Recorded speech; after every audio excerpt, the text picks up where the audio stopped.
out how to resolve differences between you and another person. And specifically, we're going to deal with, have you taken offense when no offense was intended? I think that this is a major problem and something that you need to consider, so please stay tuned for the Gospel Truth. Welcome to Gospel Truth with Andrew Wommack, a teaching ministry that emphasizes God's unconditional love and grace. And now, here's Andrew. Welcome to our Friday's broadcast of the Gospel Truth. Today I'm concluding my second week of teaching in a series that I've entitled God's Kind of Love Through You. In the summer I taught about God's kind of love to you, talking about His unconditional love for us personally. Now we're talking about how to release this God kind of love through us to other people. And in these 2 weeks, I've talked about the importance of walking in love towards other people. I've talked about how that you can't give away what you don't have. And now we're into the third segment in our 9-part teaching that I've entitled God's Kind of Love Through You. And in this third segment, I've been talking about how do you actually begin to resolve these differences and walk in love towards people who may not be lovely. We've already covered that, first of all, you need to recognize you can't get along with everyone. Sometimes God is the one who is putting an end to a relationship. I think that's important and surprising to a lot of people. We've already dealt with that. And on yesterday's program, I began to talk about how that you need to diagnose, properly diagnose, what the source of strife is. Of course, the Bible says that Satan is the author of all of this, and I'm taking that for granted, but beyond Satan, Satan can't do anything without our consent and cooperation. Who is it that is causing the division? Is it you? Is it the other person? Is it both of you, which is usually the answer? Or sometimes God is wanting to put an end to a relationship or lessen a relationship so that you can move on and do what He's got for you to do. We've already talked about all of that. Yesterday I began to, and we're still in the diagnosis stage. I'm going to first of all go through if it's the other person, and if you diagnose that, if you perceive that as the problem, what do you do? If it's both of you, if it's God. But then we're going to come back and, all right, now that you've diagnosed it, if you are the problem, how do you solve it? That's in our next segment. But we're still talking right now about discerning or diagnosing the situation. How do you figure out if you are the source of this problem? And yesterday on our program, I used Matthew chapter 7, verses 1 through 4, and talked about make sure that you don't judge other people. And then, first of all, judge this, whether you've got this huge beam coming out of your eye and you're trying to remove this little speck from another person's eye. Let me make another application of this. We're still talking about, are you the problem? And I think that this is what these scriptures are saying. You ought to, first of all, consider yourself before you look to the other person. We're quick to judge other people, but lots of times we don't judge whether we ourselves are the problem. Here's another application of these verses that I read. Let me just read this again out of Matthew chapter 7 and verse 1. It says, "Judge not that you be not judged, for with what judgment you judge, you shall be judged, and with what measure you mete, it shall be measured to you again." I talked about this on our program yesterday, that this doesn't mean that you never have judgment. It just is cautioning you to be careful, because the way that you judge is the way that you will be judged. And so it's saying be careful in your judgment, but you have to make judgments. You know, just during lunch today, I had my assistant come to me, and I had somebody write in wanting me to give a lot of money to something and do some things. And you know what? I had to make a judgment. First of all, here's the way that I did this judgment. I would never write some television minister and ask them to support something that they know nothing about.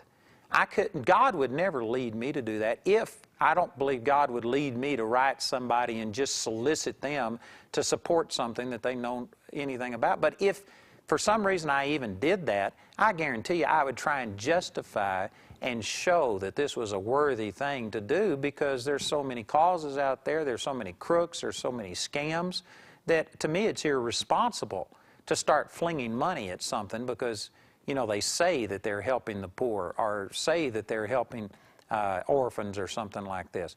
So anyway, when I'm propositioned and somebody asks me for something, I have to make a judgment. Is this a right, worthy cause or not? And there was no explanation offered. I have no relationship with this person, and so you know what? I made a judgment, and I said, tell them no. Now, I didn't make a judgment that they're of the devil, because they could be a godly thing. I'm not passing sentence on them, condemnation in the sense that they're wrong, but I had to make a judgment. Do I respond to this or don't I respond to it? And you know what? I've just learned over a period of time that that's not the way that I would ever solicit anybody's help. And so therefore, a person who solicits me that way without any justification, no explanation, they just want me to trust them. I've never even met them. Their name is nothing but just numbers or, letters to me. Doesn't mean anything. I don't give to stuff like that. I give where I have a relationship, where I know things. I believe that that's the way that God would lead me to do things. So see, I made a judgment. You have to make judgments. There's nothing wrong with making a judgment, but this is talking about a condemning judgment. You are getting into why this person, from this little piece of information, you've passed some condemning sentence upon them. I hope that you can understand what I'm saying. Here's another example of it.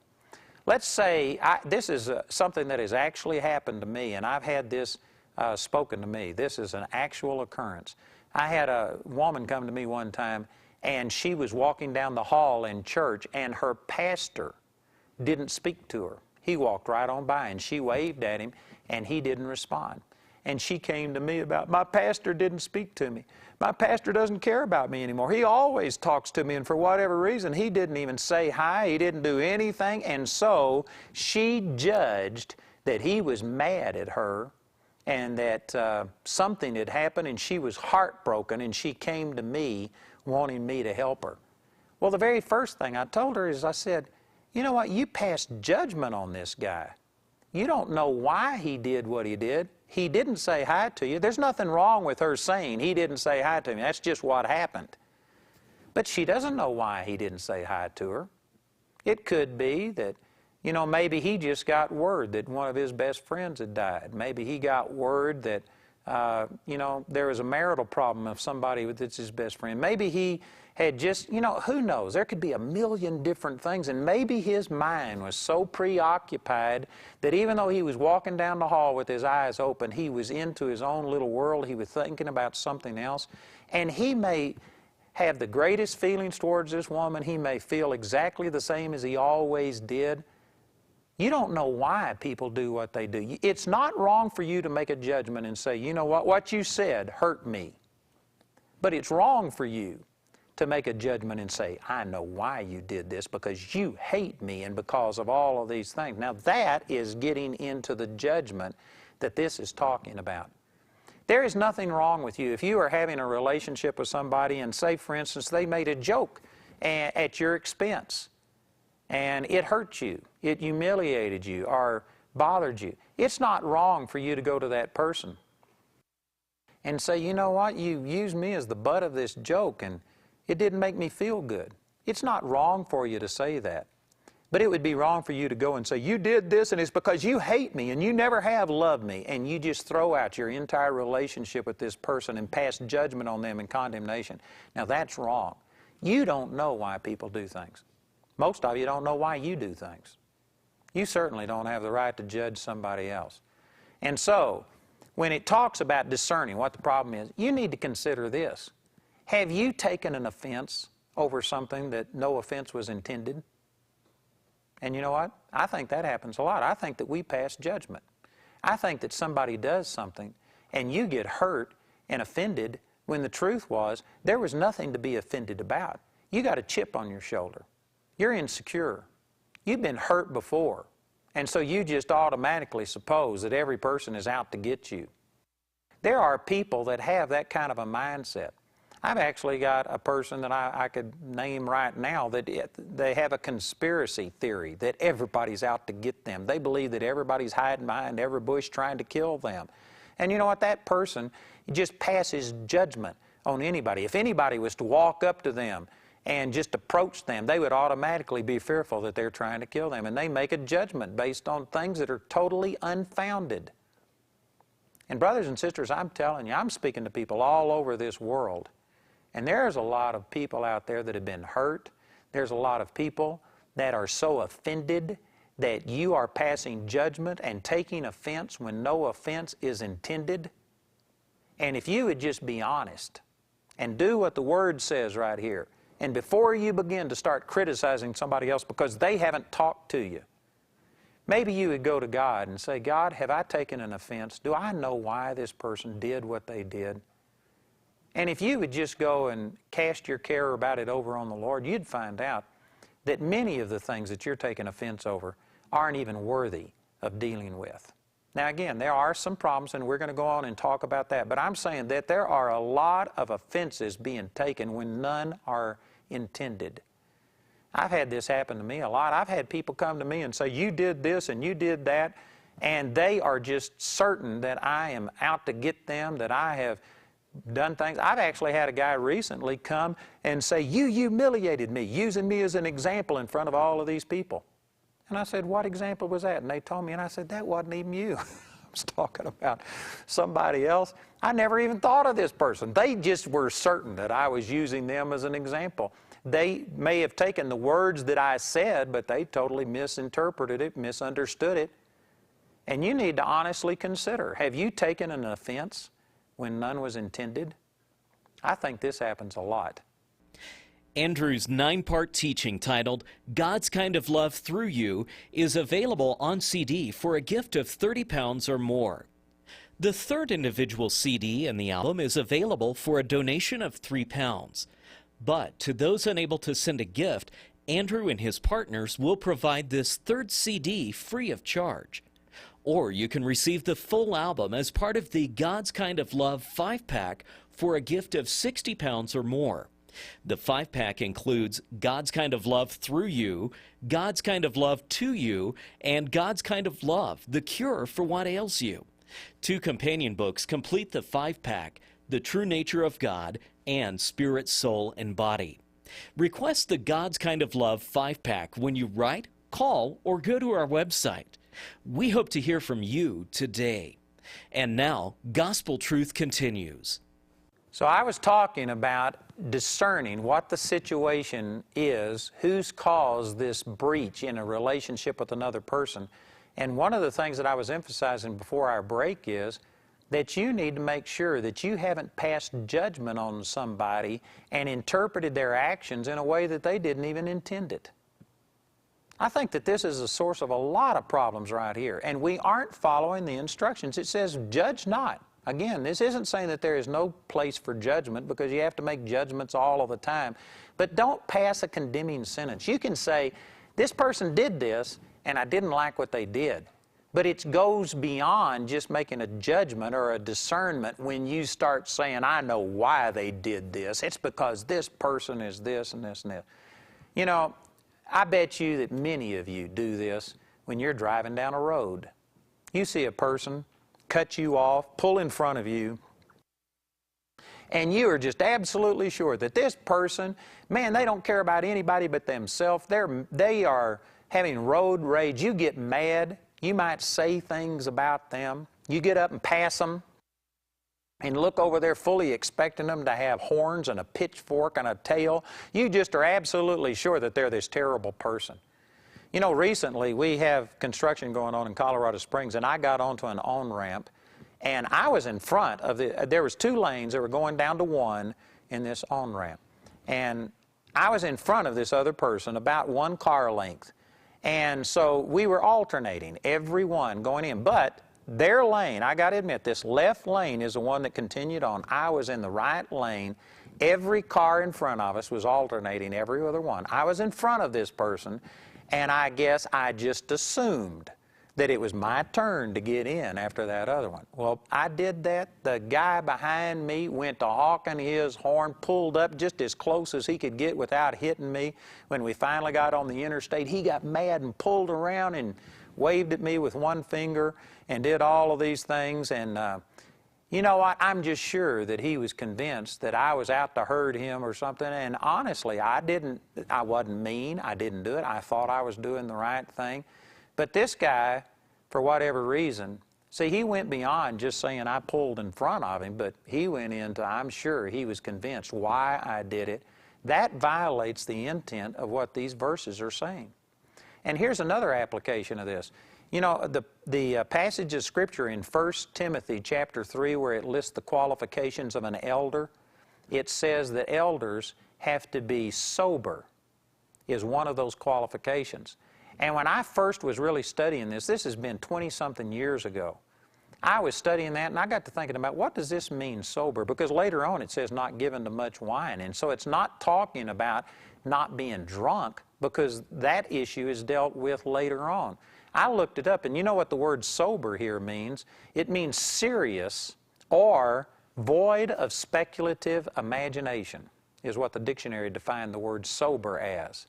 And here's the application that God gave of that to me. And I tell you, it rang my bell.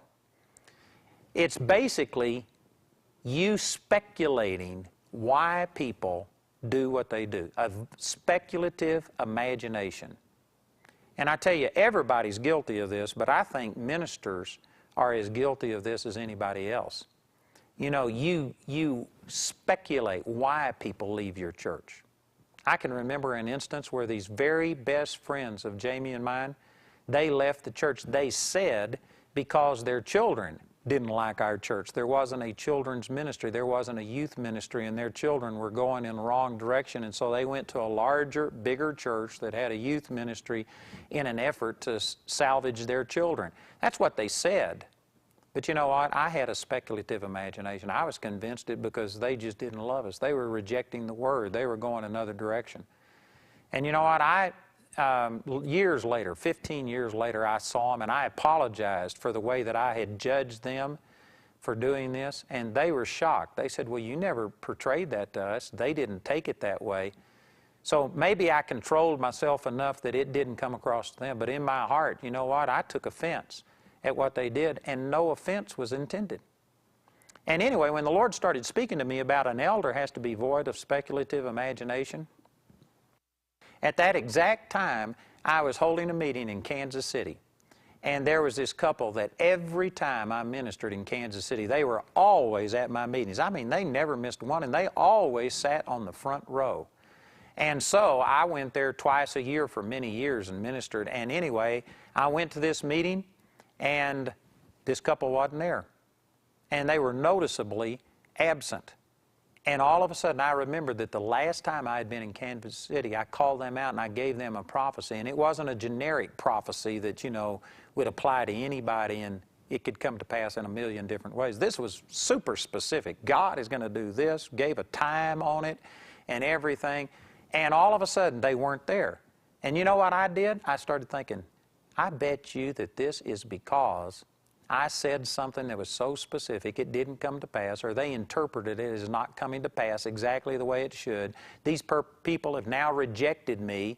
They're mad at me. They're probably going around telling people I'm a false prophet, and I just mulled this thing over in my mind while I was ministering. And then the next day, to the point that if I'd have seen them, I was just ready to go up and, how dare you do this? How dare you? And I was upset. I had let them rent space in my mind all day long.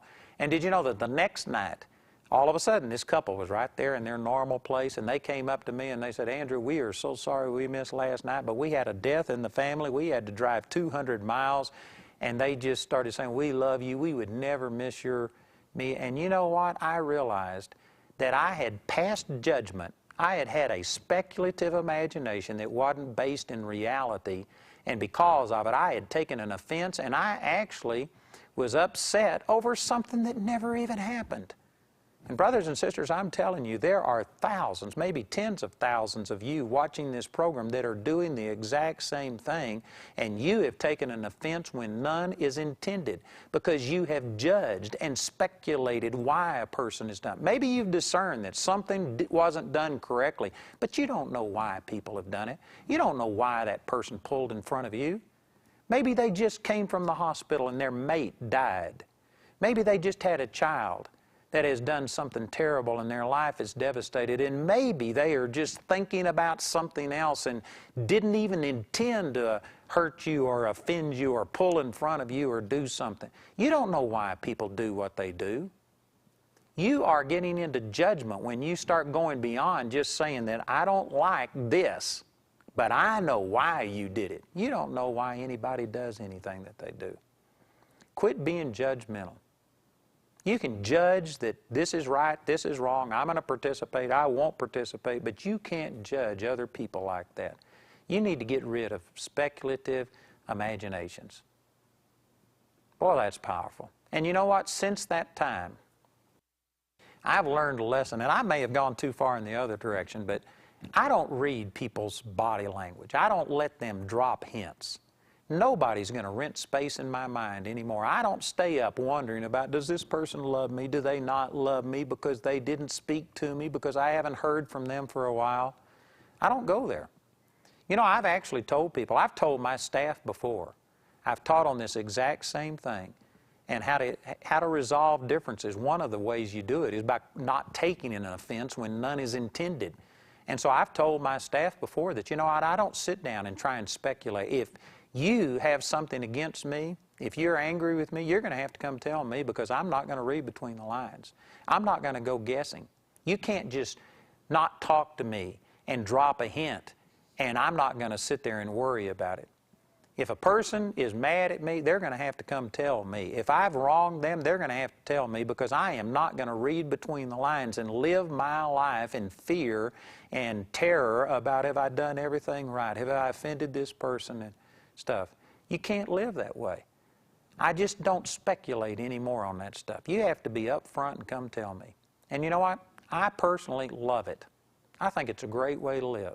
I sleep good at night. I don't worry about people that dislike me, because I just, you know, I don't know why people dislike me. Some of it, maybe it's my fault, maybe it's their fault. If I'm otherwise minded in anything, God's going to reveal that unto me, Philippians 3:15. I'm confident that if I'm getting off track, God will reveal it to me, but I am not going to sit here and just be so insecure and second guess and wonder and walk on pins and needles, have I offended anybody? There are some of you that what I'm saying right now describes you down to a T. You are so insecure. You are so fearful that all a person's got to do is the slightest thing and you take offense over it. You know, as a matter of fact, it's gone the other direction. That when I find people like that that are so insecure and they just are high maintenance, you got to constantly tell them that you love them and you approve of them, and you know that unless you go by 2 or 3 times a day and say, oh, you're doing a great job, that they're going to be insecure. I've gotten to where I don't get around people like that. I don't hire people like that. They're too high maintenance. They're hard keepers.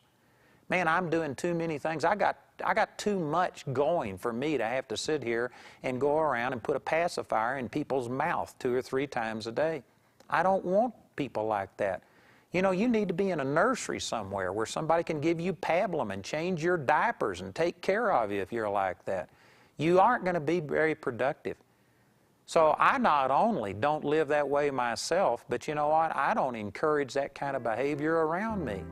You are going to be an immature, ineffective, limping Christian the rest of your life if you can't get over passing judgment and making these decisions and having a speculative imagination and taking offense when none is intended.